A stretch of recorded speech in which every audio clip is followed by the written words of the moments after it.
오늘 우리에게 주신 하나님 말씀 같이 보겠습니다. 하나님 말씀은 요한복음 13장 1절 말씀입니다.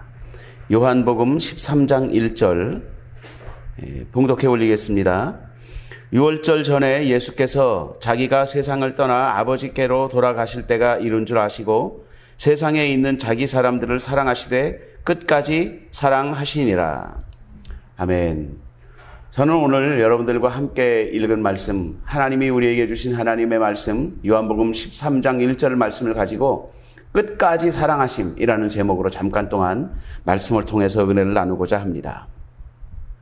예수님의 사랑, 예수님의 삶은 그냥 이 땅에 오셔서 당신을 주신 사랑의 삶이셨습니다. 그 대상은 물론 구원받은 저와 여러분들입니다. 하나님은 하나밖에 없는 독생자 예수 그리스도를 이 땅에 보내시고 그의 모든 것을 다 내려놓으시도록, 그의 심지어는 그의 생명까지, 하나님 되심도 내려놓게 하시고 생명까지도 내려놓게 하시고 모든 것을 다 내려놓기까지 사랑하도록 만들으셨는데, 그 사랑의 대상이 바로 저와 여러분들이라는 사실이죠.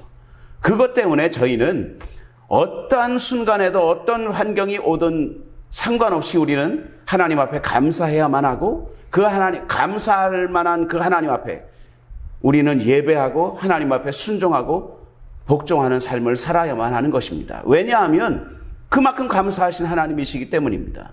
그 하나님이 우리를 끝까지 사랑하시는데 그 끝까지 사랑하시는 대상이 저와 여러분들이라는 사실 때문에 우리는 하나님을 계속해서 섬기고 순종하고 복종하는 삶을 살아야만 한다라는 것이죠. 그것에는 이견의 여지가 없어요. 그것은 심지어는 다른 복음을 가지고 있는 이단들조차도 이 말씀에 대해서는 우리가 하나님 앞에 끝까지 사랑하고 하나님을 끝까지 따라야 한다라는 것에는 이견의 여지가 없습니다. 심지어는 그렇다라는 거예요. 이단들까지도 이 말에는 이견을 달 만한 어떤 여지가 없습니다. 그만큼 우리는 하나님 앞에 큰 사랑을 받고 있다는 것이죠. 그런데 여기서 중요한 것이 무엇이냐면요, 하나님의 백성들을 하나님이 사랑하시되 자기 사람들을, 예수님이 오늘 본문 말씀에 그렇게 나와 있지요. 예수님이 이 세상을, 자기 사람들을 사랑하시되 끝까지 사랑하신다는 거예요. 끝까지. 여러분, 이것이 정말 큰 은혜입니다. 만약에 순간순간 어떤 기간마다 하나님이 우리 아이들이 학교 다니면서 중간고사도 보고 또 기말고사도 보고 이렇게 하는 시험을 치르는 것처럼, 만약에 하나님이 우리를 어떤 중간고사 한 번씩 6개월마다 한 번씩 중간고사 보고 1년에 한 번씩 기말고사 보고 이렇게 시험을 거쳐서 우리를 합격 불합격으로 만약에 따져서 우리를 사랑하신다고 말씀하셨다면,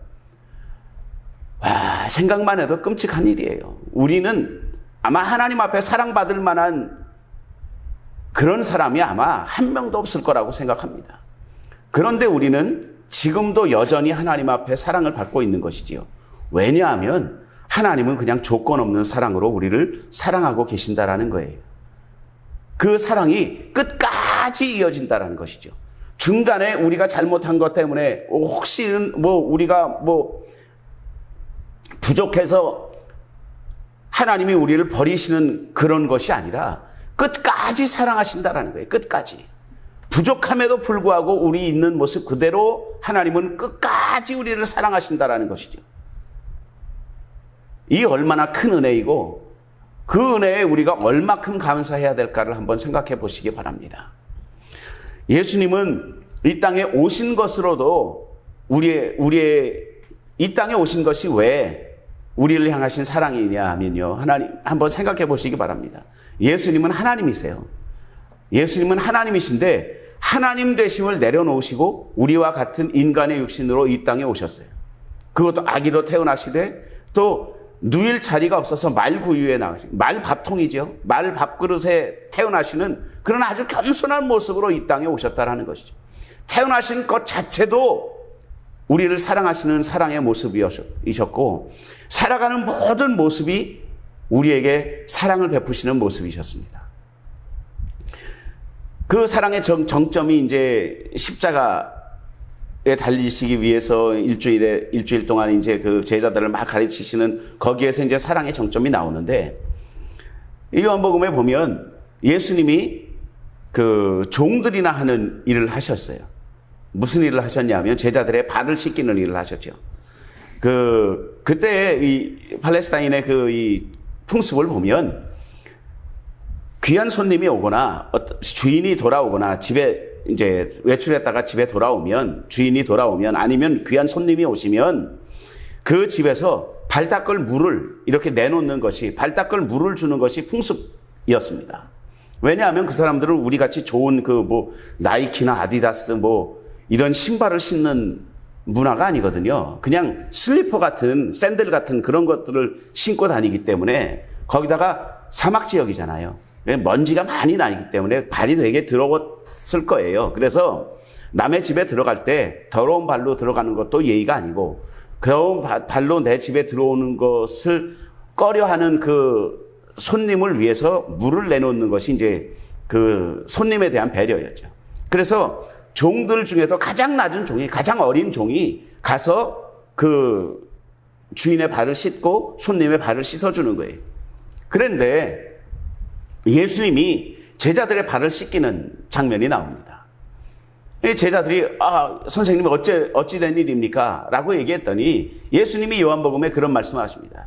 내가 너희가 부르는 대로 내가 주 또는 너희의 선생이야.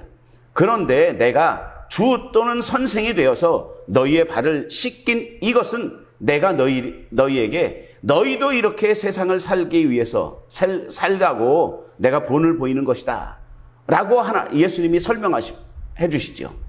그리고 예수님의 그 사랑의 정점이었던 십자가를 지러 가시는 거예요. 십자가에서 죽으심으로 예수님이 보여주실 수 있는, 하나님이 우리를 향하여 주실 수 있는 가장 큰 사랑을 보여주시고 확증해 주셨습니다. 그 사랑이 우리가 입은 하나님의 사랑이고 예수님의 사랑입니다. 성령님을 통해서 우리는 그 사랑을 받고 있다는 것을 믿게 되는 것이죠.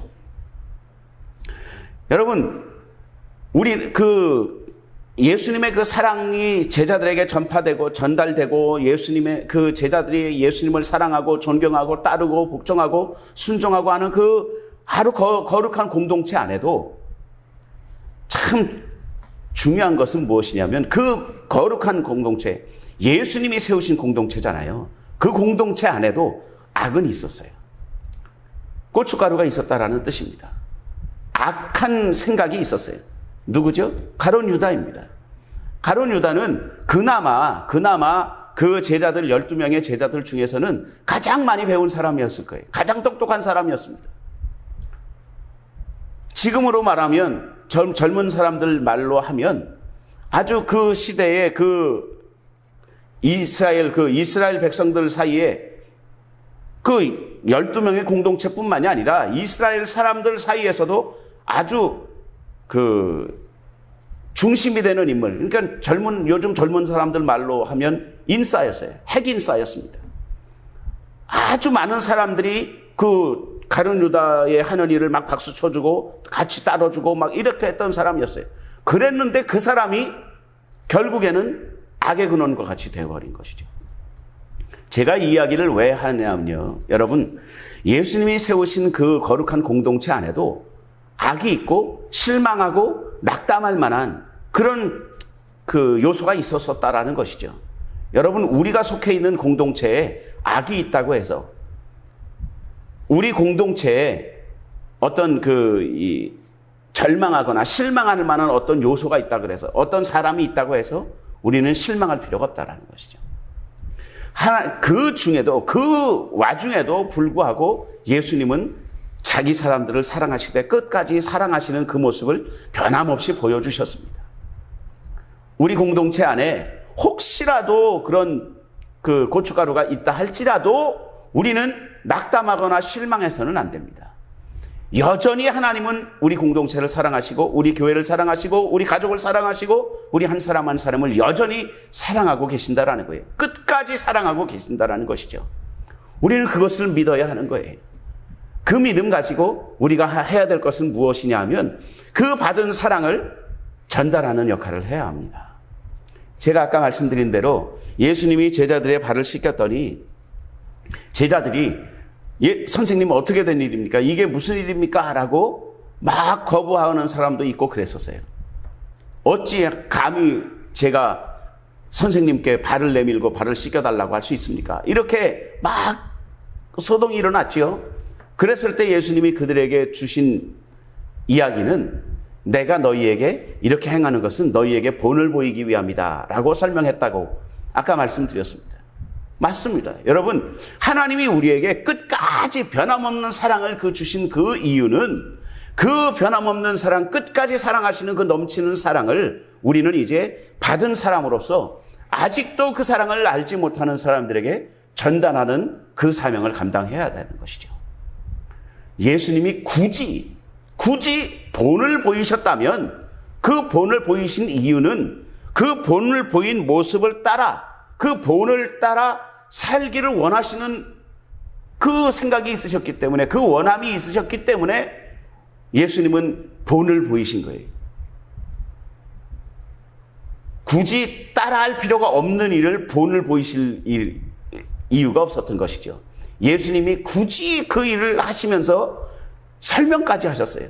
내가 너희에게 이렇게 행하는 것은 너희도 이렇게 하라고 내가 본을 보이는 거야 라고 설명까지 하셨다는 것이죠. 굳이 그 모든 일들을 행하신 이유는 저와 여러분들이 그 예수님의 모습을 다른 사람들에게 나가서 증거하고 나타내고 그렇게 살기를 원하시는 하나님의 원하심이 있다라는 것이죠. 그 하나님의 원하심을 잘 기억하시고 저와 여러분들이 하나님 앞에 그렇게 쓰임받는 한 주간의 삶이 되어지시기를 예수님의 이름으로 축원드립니다. 하나님은 우리의 부족함을 보시는 하나님이 아니십니다. 여러분, 제가 우리 성도들에게 자주 말씀하는 내용 중에 하나가 그것입니다. 하나님은 한 번도 성경의 역사 가운데 보면 한 번도 부족하기 때문에 너희들이 부족하기 때문에 버린다라고 하나님이 그렇게 말씀하신 적이 없어요. 하나님이 오히려 내치신 사람들을 보면 부족하기 때문에 내치신 것이 아니고요.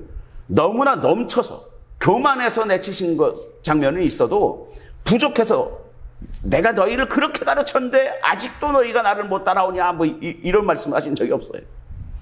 하나님은 우리를 부족하기 때문에 더 사랑하십니다. 그러기 때문에 여러분 그 사랑을 받은 저와 여러분들은 우리가 볼 때 부족해 보이는 사람들까지라도 사랑하고 존중해 줄 수 있어야 되는 것이죠. 그것이 그 사랑을 주신 하나님이 우리에게 원하시는 바입니다. 그 사랑 가지시고 오늘도 내일도 우리의 삶이 날마다 승리하는 삶이 되어지시기를 다시 한번 예수님의 이름으로 축원드립니다. 기도하겠습니다.